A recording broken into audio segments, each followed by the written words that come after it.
Helen and this is my channel, Beautiful Bows and so much more.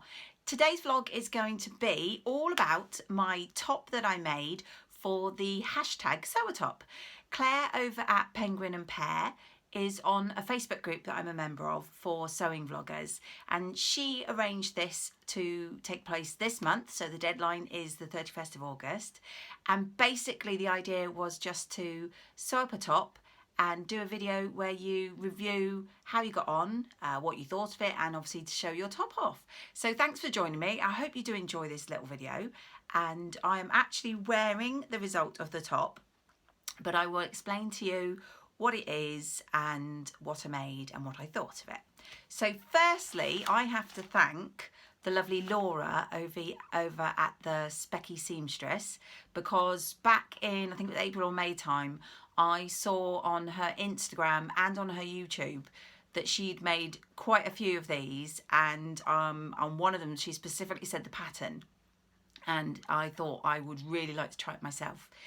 I had a really hard time trying to find this pattern anywhere, and even the lovely Laura tried to help me out by sending me a copy, but Royal Mail seemed to lose our post. However, I did finally find a copy over on eBay, and I got my copy a few weeks back, so I was very excited to start on the challenge. So this is McCalls pattern, and it's M7722. And I was going to make a similar version to Laura's, although she's done some fantastic hacks, which I think I'll probably have to try. But the version that I was basically thinking of working on was version D here. And I wanted to make it sort of autumn winter in a variety of warm fabrics, because it's obviously a nice jumper. And what I really liked about it was the detailing on the sleeves.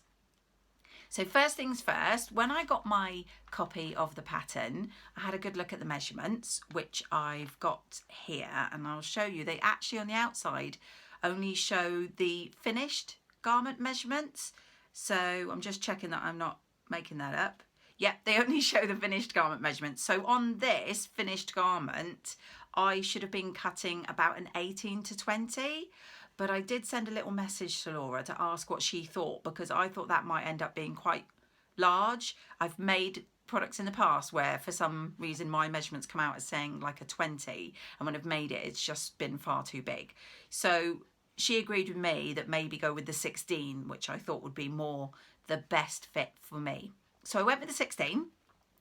And the first mistake I made, nothing to do with the pattern, it was a mistake I made, was I didn't really take any notice of the cutting out layout that they'd put in the book. I honestly don't really ever take any notice of them. I just put it on the fabric and start cutting. This was a little bit of a mistake.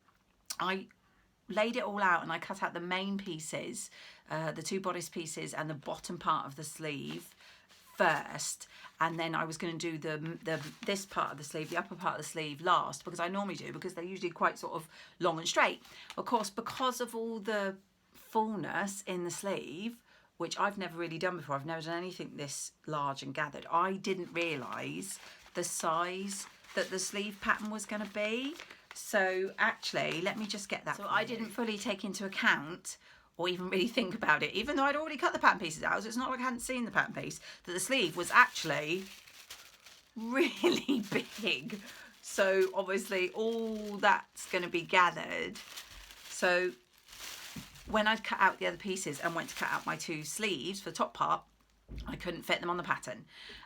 So what I've got is I would call a designer element, or as Bob Ross would say, happy little accident, which is that my pattern on the fabric doesn't match on the sleeve. So it's not on the grain line. I had to cut it the other way because it was the only way I could fit these pattern pieces on. But you'll see I've got these sort of lines that go across the fabric here. They go across everywhere that way, except for the sleeve where they go down. So that's the only thing that actually happened there. It doesn't make any difference. It really hasn't, because there's no sort of stretch, I don't think, really needed, obviously, for this. So it didn't make any major difference. But it did annoy me because, obviously, I didn't think ahead, and I should have done that. But absolutely fine. So it's all cut out and started to sew up. It's only got a few steps, really, although the pattern, so I'm looking at the pattern here, has got quite a lot of steps because of all the different types of sleeves, but only one of the sleeves obviously is mine. When I got to the sleeve, I'd done everything else. I really pleased myself because you had to gather obviously all that in here, and the same at the bottom, had to do all that gathering, and I've never actually done anything that involved gathering before, so I was really pleased with myself.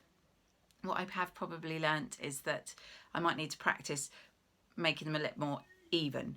So some of my gathers are really tight in one place and sort of looser in others, but I mean, I'm thinking with practice that'd be fine. And also generally people aren't going to come up to me and say your gathers are a bit scrunched, so it doesn't really bother me. But the sleeve instructions, what I do find, because I haven't been sewing for very long, those who follow me know that really I've only been doing clothes since the beginning of the year, is that I'm used to the patterns I tend to go for, indie patterns, especially Tilly and the Buttons, have a lot of detail, so they have a lot of writing and photos, and I can really understand what they're saying. This McCalls pattern, when it came to the sleeve, has just 2 lines when it came to putting this large piece at the top and then the straighter piece together, and it really confused me. And then that's where normally on like a Tilly or something I would see a photo and I think, oh okay, you know, I understand what they're saying, but it literally here, I don't know if I can show you, just has a couple of lines, and it's step 26. I don't know if you can see that, but it basically said pin lower sleeve to upper sleeve, matching seams and baste. And then the picture shows both the wrong sides, and I thought, pin them where? Pin raw edge to raw edge, inside out? Or I really didn't understand where they wanted me to pin top to the bottom to get the right result. So after a little bit of head scratching, I thought, well really this bit is just like a really long cuff. So I then thought, well, I'll do it the way I do cuffs normally, which I would get the bottom piece and then lay obviously the raw edge of the bottom piece up against the cuff and have it running round the outside. I'm not explaining this very well, am I? Right, start again. So if I had a sleeve normally like this, and this was the raw edges, I would get my cuff piece, which is sewn into a band, and I would put it over the sleeve with the raw edges matching and the seams matching, so that when I stitch there and turn it the right way, you can't see the seams. So imagine we've all done that so many times. So I basically did the same with this. So I gathered this and then I slipped it over the top of the sleeve, matching the raw sleeve bits at the bottom, obviously stitching, and then when I pulled it through and turned it, voila, it's like a really long cuff. But I don't know if it's just me, because I really am not used to working with these sort of the big 4 patterns.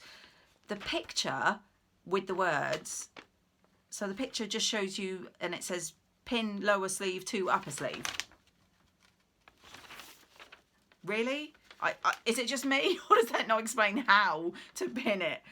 It doesn't make any sense. But I got there, and this is one thing that I have to say why I tend to stick to people like Tilly and the Buttons, because a lot of this pattern is obviously aimed at people who know what they're doing, and they assume that you know what you're doing, and therefore they don't say it. So things like, again, it didn't say to stay stitch at the beginning.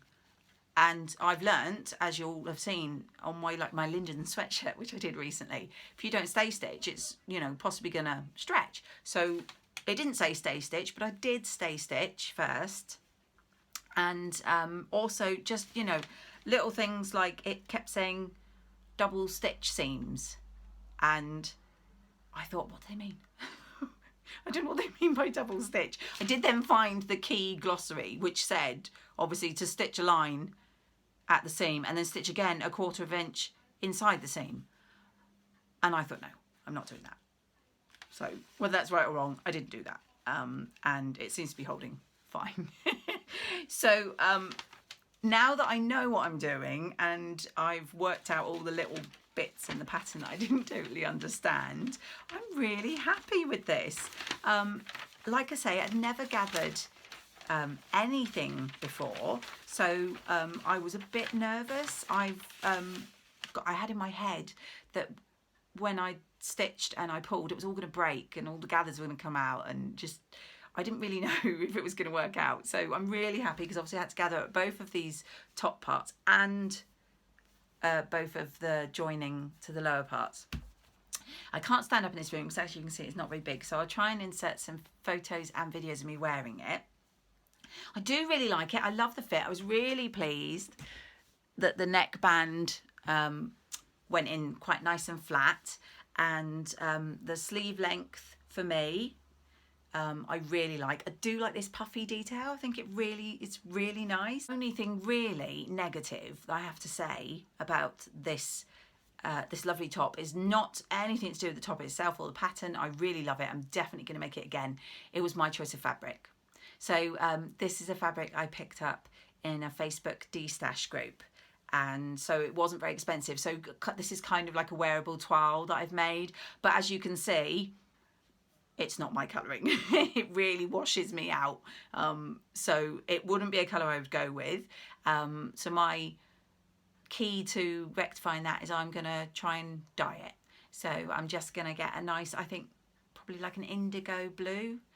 If for any reason that doesn't work out, I'm not too worried because, as I say, this wasn't very expensive. I got it from a de-stash group.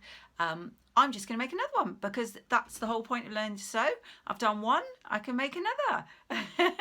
So all in all, I'm really pleased that I did finally manage to get a copy of this pattern. I do really like it. I am going to be messaging up Laura a few more times, sorry Laura, to see how she did the fabulous hacks, because she's done quite a few hacks, and I really recommend you pop on over to her YouTube channel and her Instagram and see all the different versions she's made and the hacks, and I think they're fantastic, and she was my inspiration for getting this top. So that is my sewer top. I'm really pleased with it. Like I say, the fabric's not my choice, but I will be making it again with fabrics that I do like, and that is how my #sewatop went.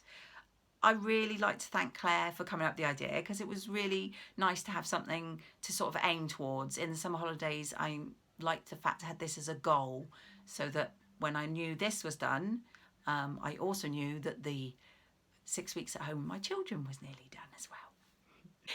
So that's all for now, guys. I'll hopefully be up again with another vlog very soon. I really appreciate all the subscribers. I've had so many subscribe in the last few weeks, and I really appreciate it, and I'm very humbled that you enjoy my little channel. Please do keep liking those videos and sharing, and if you watch this one and you're not a subscriber, please do hit that subscribe and the bell so you don't miss any further videos I load. Until next time, take care, see you soon.